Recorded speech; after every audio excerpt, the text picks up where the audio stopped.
Kia ora, everyone, and welcome to our Māori and Pasifika Super Fair. I'd like to pass on across to Louis, our MC for today's session, to do a karakia and kick off today's panel session. Just wanted to let you know that the panel session will go for 40 minutes, and then we'll go to a 20-minute employer presentation afterwards. So I'll pass it over to Louis and enjoy the rest of the session.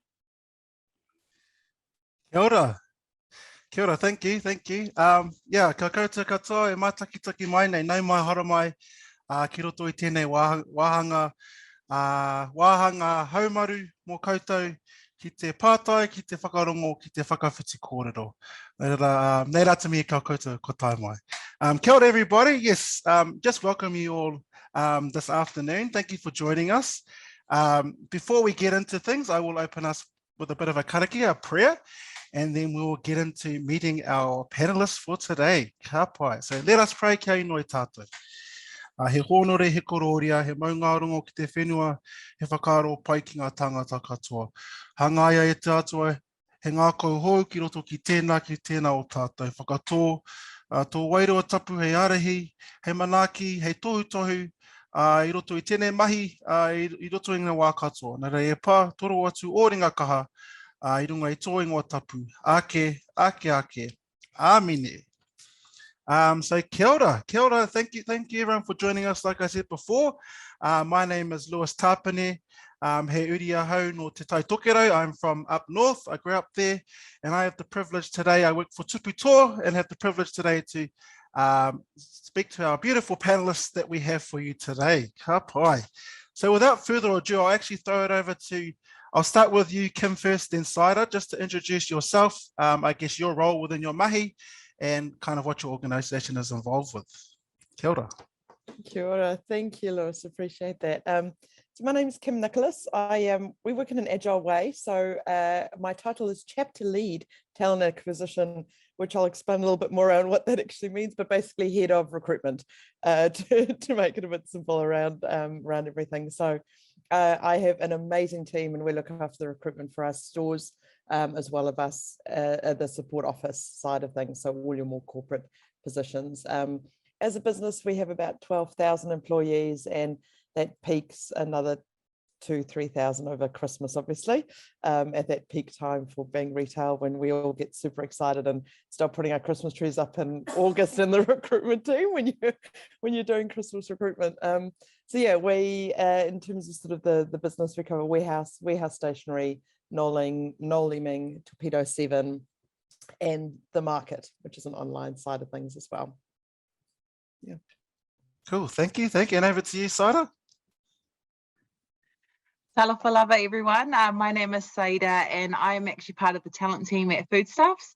Yeah, I guess in terms of who we are at Foodie, so I guess you could probably say that we're the largest grocery retailer in the country, proudly 100% New Zealand owned as well. And so, and a lot of people don't really know who Foodstuffs is. When you hear the name Foodstuffs, it's not necessarily, I guess, unless you're interested in that stuff, it's not necessarily a brand that you would kind of like be like, oh yeah, I know what that is. But I can probably guarantee that you're probably shopped in one of our many stores across New Zealand. So we do own Pack and Save, New World, Gilmore's, Liquorland and Foursquare.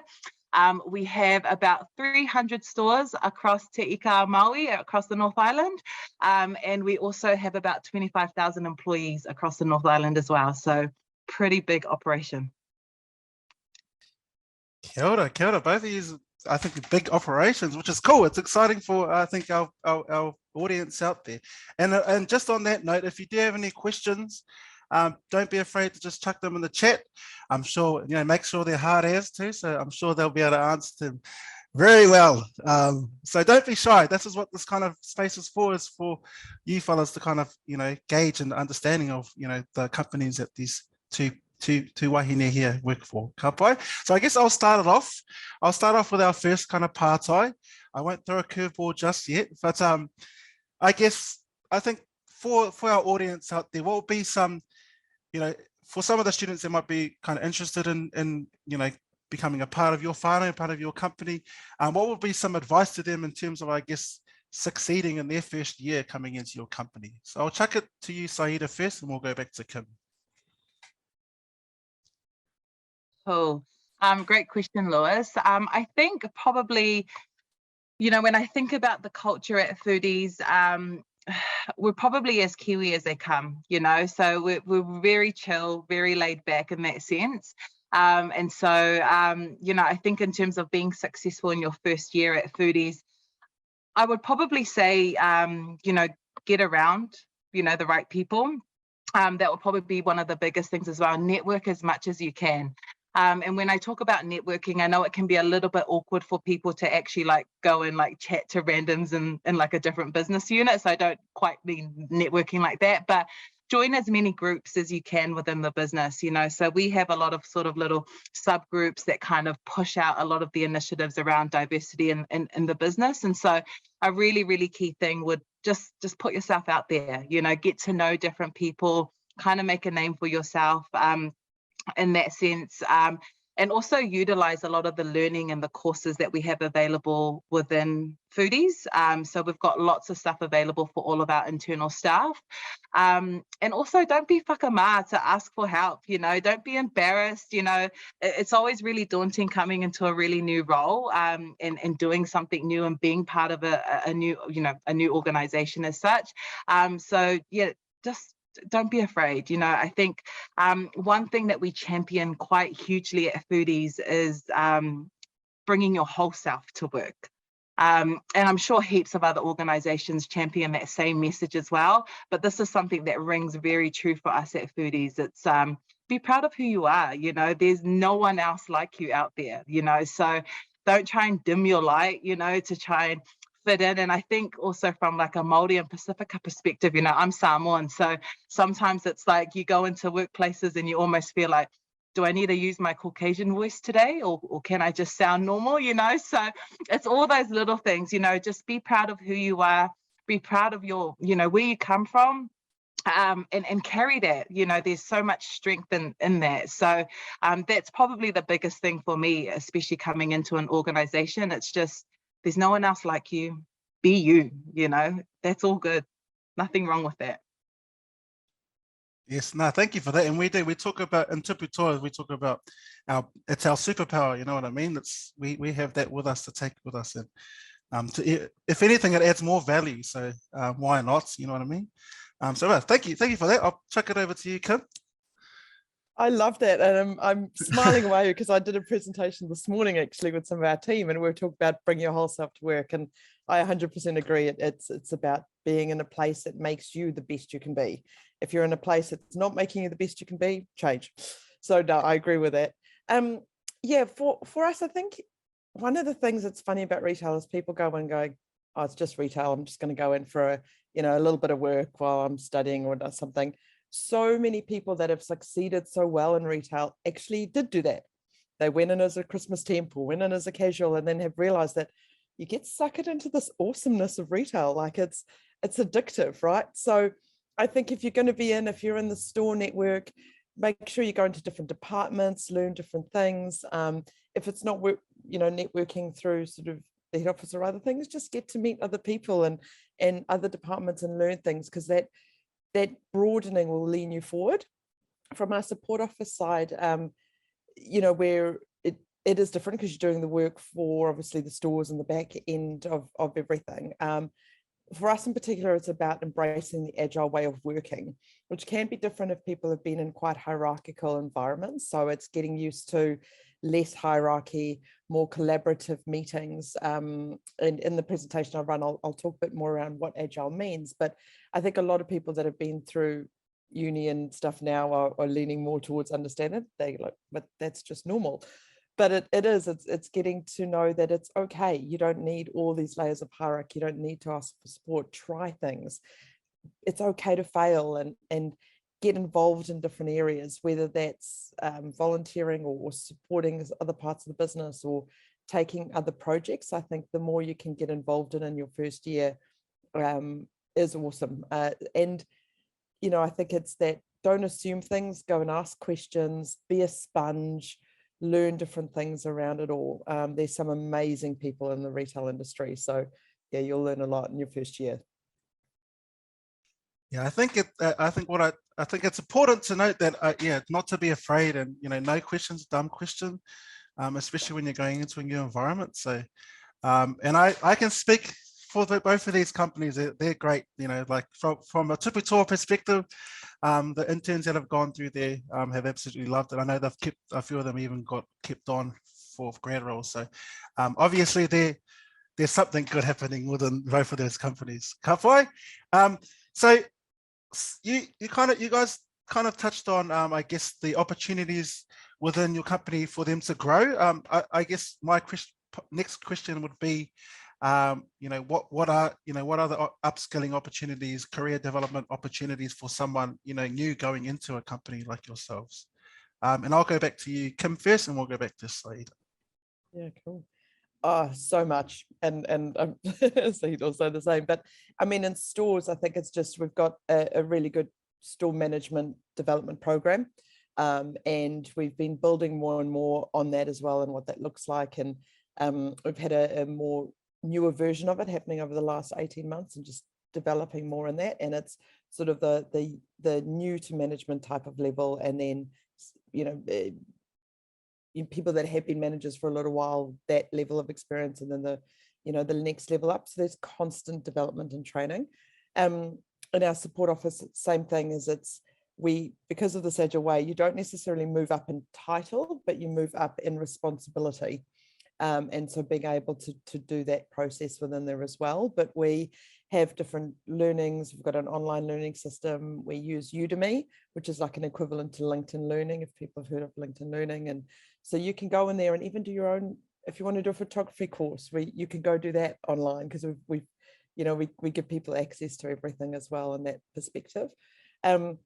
Mentors within the business as well, and getting to learn from people on the job. I think one of the biggest things with learning is you really only take 10% from a course. It's how you put that into action and what you can learn from that action, and really putting it into place. A lot of the learning we will do will also involve that type of thing as well. And we've also got programs like Lean In, which is both men and women, because some people think it's a female only thing, can come in and you talk to each other for over an 8-month period, and you become this group and network, and even that becomes a development opportunity as well through it. So yeah, lots of things. Retail just has so much aspect within it. Even our IT team has 300 people in the support office, and people go, "What? You're that big?" I'm like, we really are. So it's not just frontline. There's marketing, retail, HR, so many different things. Cool, thank you. Yes, and still growing, I bet, eh? Cool, over to you, Saida. Yeah, probably very similar to Kim in that sense. We're quite fortunate at Foodies. We've got so many business units, so when you think about sort of being a retailer, everyone just sort of assumes, I don't know, checkout operator, trolley person, night fill assistant, all that kind of stuff, right?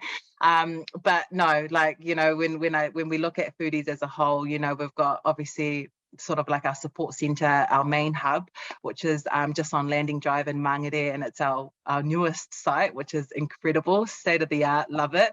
And then we've also got 2 other sort of DCs in Auckland, and then we've also got some offices down in Wellington, Palmy, and then also up in Whangarei as well. So so much scope in terms of internal progression, and we're really big. We're very intentional around all those opportunities. So we will do everything in our power to try and get someone internal into a role, as opposed to sort of backfilling that position externally. And that's really, really important for us. So, if I think about sort of our talent team at the moment, we have our talent coordinator who's actually seconding in an internal communications role at the moment, and she's absolutely smashing it, so and I think she's probably found her mojo, doing that kind of stuff. But she wouldn't have had that opportunity, obviously, if that wasn't sort of something that was really encouraged within the business. And then we also have another person in our talent team who is in a secondment in HR. And obviously HR and talent work really closely together, but still work on very different things. So there's so much opportunity there as well. And then when I think of our DC workers, so, you know, we're kind of not like you guys, Kim, in the sense that we don't recruit for stores.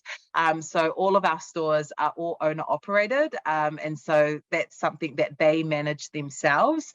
So recruitment is done for the owners do it, you know, so when they're recruiting people into their supermarkets, that's something that they have control over. They're able to sort of mold that culture and really make it what they want to make it. But in terms of sort of the talent team at Foodies, we look after all the DCs across the North Island and also our support centre, or our main hub. So when we consider our our DC workers, or our distribution centre, sorry, I better not acronize that so everyone can understand. But yeah, so with our distribution centre workers, that's really sort of supply chain. So we're looking at our pickers, we're looking at our dispatchers, we're looking at our forklift drivers, our devanners, you know, all our drivers, all that kind of stuff. And I'm a big believer that supply chain is the heartbeat of our business. You know, without supply chain, you would have no food at the supermarket. So plain and simple, that's all it is, you know. So it's really, really important for us to be able to provide that same sort of, you know, internal progression within our support centre. We need to replicate that and make that available to our distribution staff as well. And so some of the stuff that we've actually recently sort of rolled out is that we've noticed that sort of the tenure within our DC can be, you know, these people have been there for like 3, 4, 5 years, you know, they've been there for a really long time. And so when you're considering people moving from, you know, there's an internal role that they're keen on. And if you think about the time they've been at Foodies, they probably haven't interviewed, you know, for 3, 4, 5 years, you know what I mean? So the experience that they have to actually step into an interview and nail it is probably quite hard, you know. So especially if they haven't actively been doing that, I guess, outside of Foodies. So we've been recently running some CV and interview workshops for all of our DC staff, you know, and it's amazing. And one of the really success stories that's come out of that is 2 of the people that were in our sessions have just been promoted into team leader roles. And so they use those skills that they learned from that session into a real interview that they had for a role, and they're successful, and honestly could not be any more happier for them. And then also just in terms of developing our leaders in that space, again, it's really just as a talent team, you know, it's our responsibility to ensure that our leaders know what types of questions they need to be asking in interviews, what type of, you know, I guess, environment they want to be creating in that interview space, because I've been in some horrible interviews where you almost feel like you're in the military and you're being drilled with questions. So that's definitely not the type of environment that we're trying to create, you know, for I guess, external and internal applicants that are applying for roles. But yeah, just loads of opportunities. I could probably keep talking for the rest of the 40 minutes, but I'm not going to do that. So I'll hand it back to you, Lewis. No, thank you. And I think that's just a testament to how many opportunities there are actually out there, you know, for the people watching. And, you know, all you do, get your foot on the door and the opportunities then, it's about how much you make of it, kind of thing. And you might not necessarily, like what you both were saying, you might not necessarily realize you're on the right lane. You might be in another team, kind of similar, but a whole nother project kind of thing, which is cool. The more opportunities, the more kind of upskilling workshops you have, the more opportunities you can kind of find about yourself as well in terms of where you want to go. So yeah, thank you. We have got a question in the chat, but I'll kind of ask a question which is kind of related to it anyway, and then I'll actually ask it. So what is your organization looking for in terms of new applicants, and what would actually give them, you know, a head start in terms of progressing to the next round? So I'll throw that to Kim, and then we'll go back to Saida as well. Cool. It's a funny one. I think with retail, there's a lot of people that this is their first job. So, you know, if you've got work experience, fantastic, put it on your CV. But a lot of it, especially for us stores, people might not have had true work experience. So I think the key things are trying to just add stuff that's going to pull out who you are, a little bit about yourself, whether that's, you know, extramural activities, sports.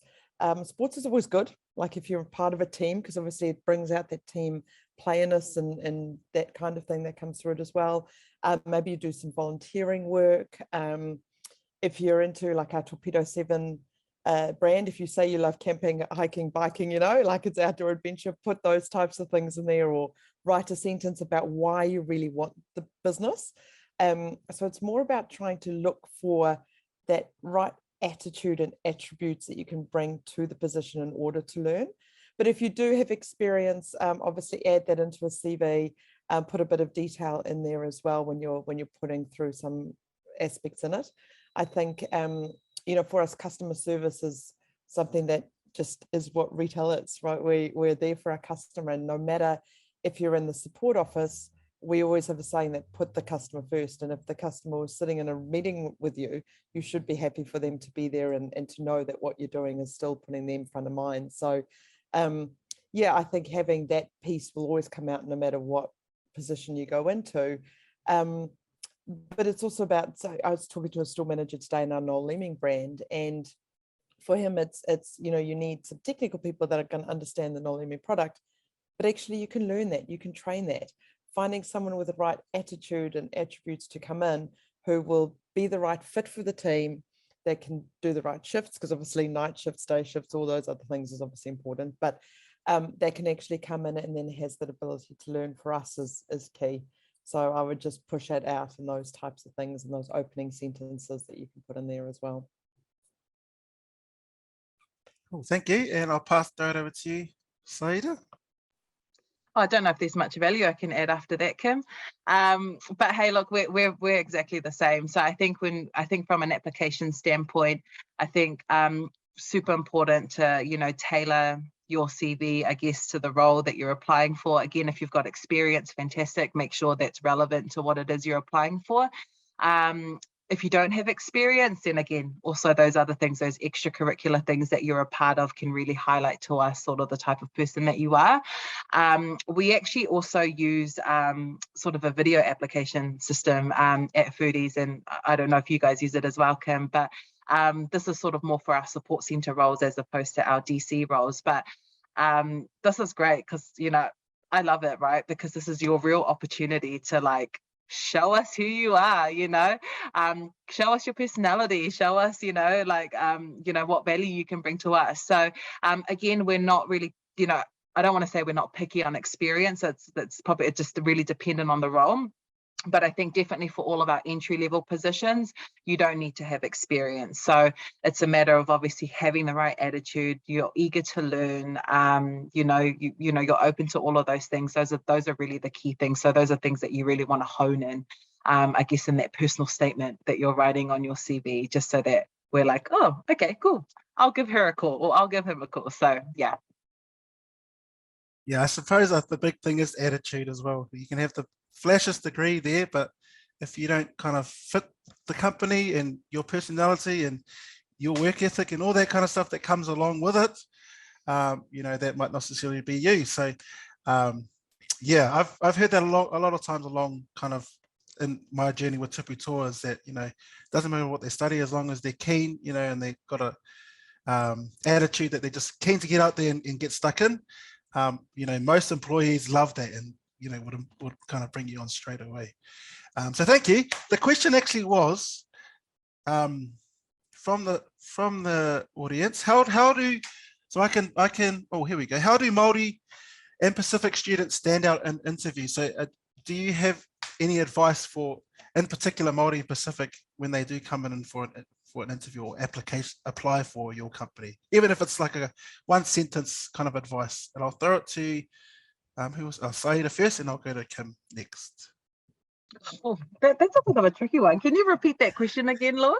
So the question is, how do Māori and Pacific students stand out in interviews? Any application tips?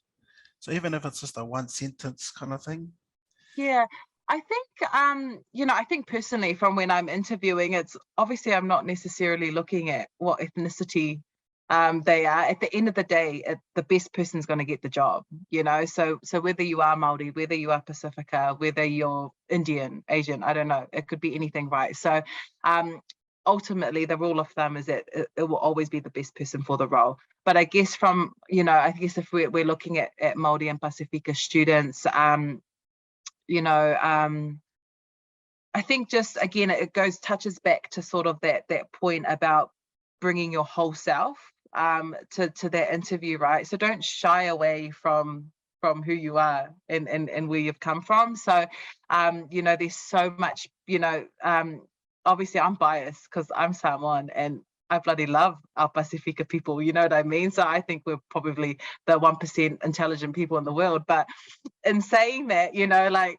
I just think it's really important to really sort of, you know, don't go into those interviews and feel like you need to be someone that you're not, or answer questions the way that you think the interviewer wants to hear the answer, you know. So, and we get this quite a bit, you know. It's almost like you go and do your research, you go on the website and you probably look at what are the most important things that this company believes in, you know, so then you tailor your answer, and that's great, you know. It shows that you've put a bit of thought and a bit of, you know, homework into that. But it's also really important to stay true to you. So make sure when you're answering those questions that they're coming from the proud Tongan girl or the proud Samoan man that's in that interview, you know. So you want to make sure that when you're answering those questions, they're really from you, and they're not shaped in a way that it's, you know, you get what I mean, but it's not shaped in that way where it's like you're saying what you think the interviewer wants you to say, or you're almost presenting an answer that you just think is textbook, but it's actually not you. Because I can tell you, recruiters can smell from a distance passion, you know. And honestly, you know, I'm very passionate, as you can tell, but when you're talking in interviews, when you're speaking, you know, it's just let that passion come through. And I think, you know, a lot of our Māori and Pasifika people, we're very animated. You know, we've got many gifts and talents. So, you know, bring it to the table. Don't be shy, you know. So that would probably, it's very long-winded, but I'm really sorry for that. But that would probably be my advice for any of you that are wanting to apply and stand out in an interview. Hey, thank you. The longer the better. That was great. It's like being genuine, eh? You know, you want them to be genuine and real. Anything else you want to touch on there, Kim? No, I think that was perfect. I think the same with us is like it shouldn't be you know, anything in my team don't look at it at all either. I think unfortunately it does happen though. So I think it's a good call out and a good question, because it is reality in some areas, unfortunately. But yeah, for us it's not something that we necessarily look at a name or a thing or where you come from or anything like that. It isn't. But I love the fact of just be true to you, because if you're not, it'll show. Yeah. You can smell it from a mile away.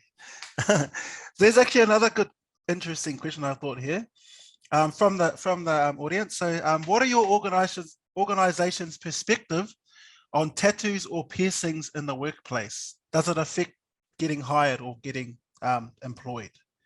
So I'll throw it to you, Kim, first, and then we'll go back to Saida. No, it can be a simple yes or no. Yeah. No, doesn't affect. I mean, maybe depending on exactly what it is. yeah. You know, but generally speaking, no, you're fine. I think it's more just, again, the how you bring and how you present yourself. It doesn't matter. Cool. Same with you, Saida? Yeah, I'll probably say the same. You know, I think for me personally, I'm a proud wearer of our mesina, the malu, our Samoan malu. So that's something that I wear with pride on my skin.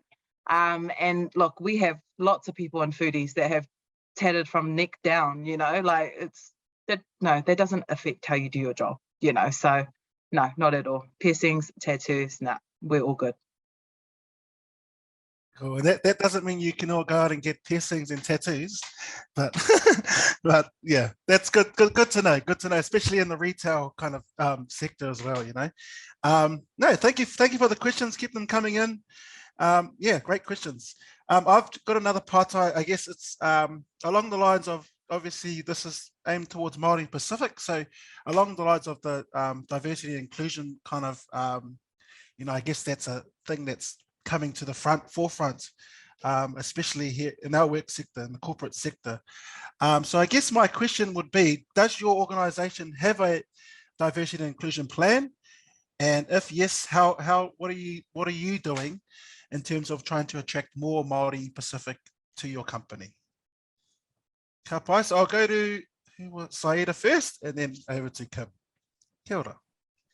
Cool. Yeah, awesome question. So look, I don't actually have the privilege of being a part of our diversity and inclusion team at Foodies. So I definitely don't have the detail of everything, but I guess from being a staff member and being around all of that stuff, look, yeah, I believe the diversity and inclusion sort of journey started a few years ago. And it's something that we're obviously constantly working through to be better at. I think from that standpoint, like just very recently in the last sort of couple of weeks, we've received our Rainbow Tick accreditation, which is obviously something that we've been working really hard towards.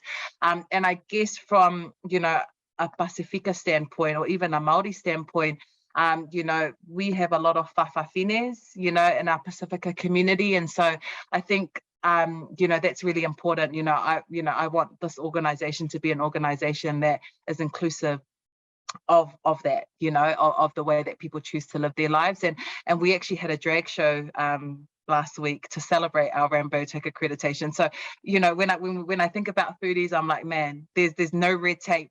You got an idea? Great, let's do it. Let's smash it. And so it was awesome. We had 3 drag queens come into the office and they were dancing around our atrium and just doing an awesome show. And I just thought that was brilliant, and then I also think about other things within the business as well. We've got gender neutral toilets. So anyone can go into any toilet, so we don't have male, female toilets. So that's obviously another step in terms of that diversity plan as well. But then when I think of it from, I think in terms of all the things that we're doing for Māori and Pasifika, our internship program. So we partner with TupuToa, obviously. And so that's a really big thing for us, is ensuring that we're bringing in that awesome Pasifika and Māori talent into our business. And wherever we place them, they'll definitely thrive there. And then on top of that as well, we also, I guess for myself, because I mainly sort of look after supply chain within Foodies.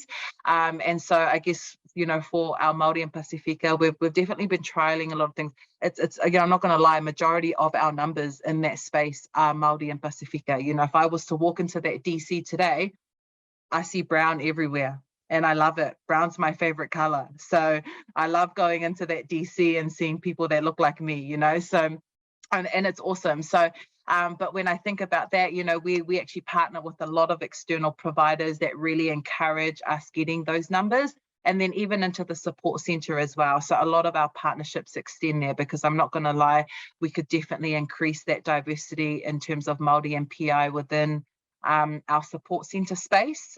There's still a lot of room for us to grow in that space, but I'm really proud of the partnerships that we have with some of these external businesses that can really support us in that mission to get those numbers up, and really promote, those people coming through our doors. Kia ora. And Kim. Yeah, similar. I think the funny thing is, and actually you said it right in the beginning, so it's like we're a Kiwi company, born and bred here, and it just becomes part of your DNA, and it doesn't feel like it should be anything different other than bringing every ethnicity and every community together, especially seeing as we pretty much cover the whole country. And it's so you've got variety of different ethnicities and different areas of the business, of the communities for the business. But yeah, we have so we've done a lot in the space. The plan continues rather than a plan. So it's more about just continuing what we've already got in place. We're setting up a lot more groups, though, the community groups that you can then join and be part of, or go through. We've been Rainbow Tick for quite a few years, and that's part of that, bring your whole self to work, right? And gosh, they have so much fun, I tell you, as well. So it's about being able to be happy and proud of all of those things. We also have, retail is female driven in some areas too, so we're actually 60% female in our business. Our distribution centre is very similar in terms of sort of what's there, but then again, even our North Island, South Island, different in a way. And by the way, I know both Foodies and I pay quite well in DC as well, which is always good. So that's, the work that everybody does, and again, that just go and do retail or just go and do distribution centre work. No, it's a family out there. It's a great family feel, and they're good teams to be part of. And we also do a bit with neurodiversity. So we've been really pushing a lot on disabilities, neurodiversity, and that side of things as well, which I think is another piece of that whole wider D&I perspective that people are starting to push into as well, which is really awesome to see. And we work with obviously TupuToa, RIA, we're working on this year, and we do a bit with what we call P-Tech. So we go out to a couple of South Auckland stores, and we work and do a lot with a P-Tech program with that as well. So again, not specifically focusing on an area, but just that community out there and really supporting as much as we can do within that too. And it's amazing to see a lot of businesses. It's nice to see a lot of businesses now really want to push into this space as well. Yeah, kia ora to you both. And I think that, yeah, it's a very important to talk about in terms of not, understanding it and not doing it just for tick box mentality, that kind of thing. And I think, both of you kind of summed it up well, that it's more than, I think it starts from the bottom, it has to start from the bottom, and you have to, acknowledge that, you know what I mean, and be aware of it. So thank you both. I think that's very important, especially for our Māori Pacific, because sometimes they do feel a bit whakamā, a bit shy when they are going into different environments. Another kind of part-time, so you both, obviously you both work for two big companies that, it's right across New Zealand. And I guess my question would be, such a big team, is it quite daunting?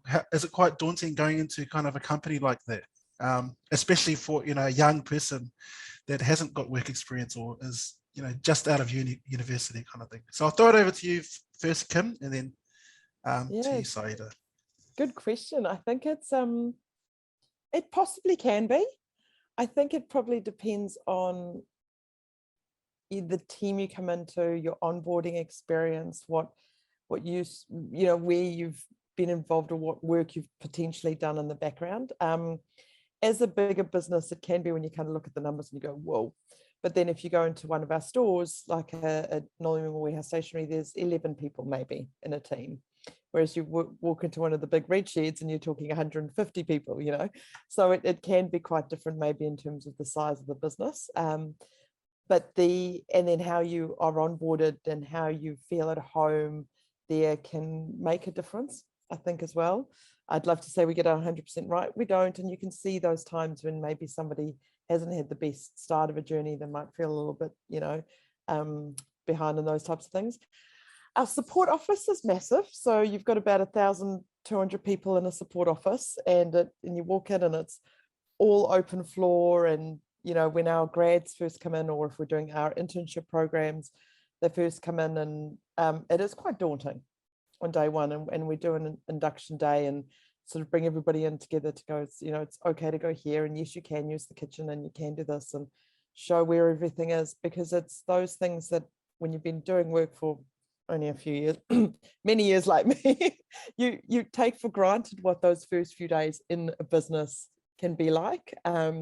So I think it comes back to that, don't be afraid to ask a question, have that walk around the office. If nobody has taken you on a tour, ask if you can just make a buddy and, go for a little walk around and go have some coffee and that kind of stuff. But the good thing with a big business is that, to what we spoke about earlier, there's lots of development opportunities, and there's so many people that you can learn off, that you get other really good things that come from it as well. Thank you, kia ora. Yeah, and over to you, Saida. Yeah, I think probably quite similar as well. Like I'm trying to think my first day, and I think I do remember being very nervous, like my heart racing, and I guess it's almost, I think it was, the fear was really more around, are people going to like me? Like, am I going to be accepted in the space? And that was probably the biggest thing, I guess, for being quite young when I did start working. But yeah, so I think in terms of sort of for us, again, just like Kim said, we don't get it right all the time. There are unfortunately going to be a few that maybe don't have that great of an experience. But again, we always definitely actively, work to ensure that everyone does have an awesome candidate experience. So whether that's sort of utilizing software before they start to kind of keep them engaged and get them excited for their new role. And then also just that induction as well, right at the beginning, making sure that, we're all really prepared to welcome these new people on site, whether that's in the support centre or in the DC. But I think also just from a distribution centre perspective, that we've noticed that it's quite hard coming into a big warehouse, like there's probably I don't know, 200 plus people in that warehouse, and it's a crazy, so it is very nerve-wracking coming into a space like that, especially when you have no experience, and obviously learning how to drive or operate the machinery that's in there, actually just learning all the stuff that's happening with the job. And then on top of that as well, it's also the transitioning from not being employed to them being employed, and then all that other stuff. So one thing that we have actively sort of worked on is one particular partnership that we have with a community provider who are funded by MPP. And this particular provider are able to provide our DC staff, or I guess our incoming Pasifika DC staff, with sort of that pastoral wraparound that maybe we might not have capacity to give at that initial stage. And so it's sort of coming alongside them and journeying with them as they're heading into that road into starting at Foodies, and then also providing them with that support within the first 6 months of their employment with us as well. And that could mean a lot of different things, like if you haven't worked and then you start working, I don't know, maybe you don't have gas to get to work, maybe, it's all those sorts of things. And so this provider that we partner with are able to provide, our incoming workers with just that buffer to kind of almost fall back on, especially while they're finding their feet and getting into work. And so, they provide them with fuel vouchers, they provide them with food parcels, they kind of give that wraparound support with their village, and that's a really big thing for Pasifika and Māori families, is that you're not just, it's not about the individual, it's about the collective, it's about the village that are behind them. And so that's a really, really big thing for us. And so we've acknowledged that in that space. And so that's hence the reason why we're actively working with this provider to ensure that whatever gaps we have, that they can support us in those efforts, they pay for licenses, they pay for uniforms, they pay. So obviously great value for us, right, as a business, but it's also really great value for these candidates, because I really, for us, it's making sure that they have that wraparound support. And sometimes it's hard, sometimes it's a little bit hard to really fully give that wraparound support to some of our workers. And that's just the reality. And so that partnership is a partnership that, I hold very dear to me, and as one that, I think will definitely help our Pasifika and Māori people thrive in the workplace in those first crucial 6 months of starting in a new business. Kia ora, thank you. And I think it is important to notice that they're not scary or anything, and they have the support systems within both of their companies to help you out wherever you need. Because I feel like sometimes they feel like they're going into this big whole new corporate thing, but you can see here there's such lovely wahine we've got here. So there's no need to be afraid. I'm getting the kind of the call up to say wrap it up. So I'll ask one more question. I think this will be one sentence, I guess, to sum up how to kind of summarize, I guess, an applicant. I'll just go back to my notes just to get this better. In one sentence, why should students apply with your organization? Kapa, and I'll throw it to Saida and we'll finish off with Kim. Lewis, I can't do that in one sentence. That's just so impossible. We're just amazing, So, hey, look, no, I think in all seriousness, look, I think if you're looking for, if you're looking for an organization that's, all about whanaungatanga, which is around that connection piece, that relationship piece with our workers, if you're looking for a place that's courageous in the way that they do things and are super brave and no red tape, and open to all ideas, and actually just a generally awesome place to work in with great opportunities, then you need to come and speak to me and come to Foodies, because honestly, we'll seriously take care of you. We got the best job. It's a long sentence. Thank you. And Kim. I love it. Yeah, I think for us, we do a lot with our communities. We're family orientated across it. We're doing quite a lot with sustainability and really focusing on sustainable products. And that's a big thing for us to do globally and for our communities.